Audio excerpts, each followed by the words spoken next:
Hi everyone, so this video is all about the Think Aloud method.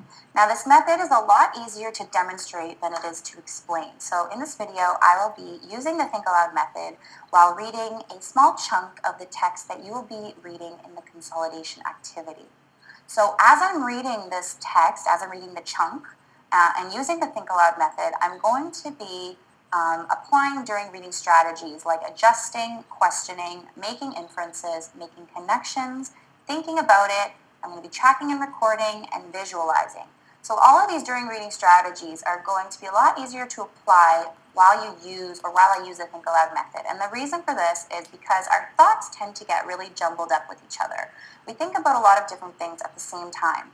So it's hard to organize the thoughts and understand your thought process, but when you say it out loud and hear yourself thinking, you learn a lot more about what you need to know, what you don't know, what you want to know, and how well you're understanding a text.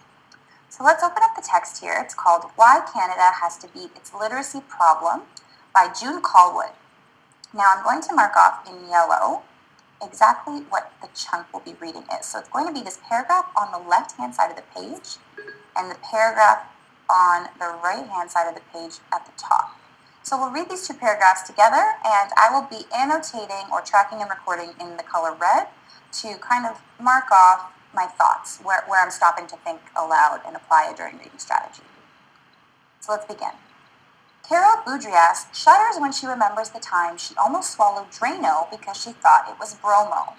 So I'm going to underline the words Drano and bromo because they're unfamiliar words to me, and I'm going to research the definitions or what they are, and I've learned that they're both products. Drano is a chemical product that's actually very dangerous to swallow because it can be poisonous, so it's actually fatal if you swallow it. And even more painful to recall is the time she mistook adult painkillers for the child-sized dose and made her feverish child much sicker. Okay, so this first paragraph here is causing me to question the text. I want to know why she's making these mistakes. Why is Carol making these mistakes? And I'm predicting that we'll probably find out soon in the text. When you can't read, she explains, it's like being in prison. Okay, so let's underline when you can't read. That's a main idea of this text. So we're making an inference, it's the main idea, and I now realize also, this is an inference, that she made these mistakes in the first paragraph because she couldn't read. You can't travel very far from where you live because you can't read street signs. You have to shop for food, but you don't know what's in most of the packages. You stick to the ones in a glass jar over the picture on the label. You can't look for bargains because you can't understand a sign that says reduced. Okay, so this entire paragraph is describing how not being able to read is like being in prison.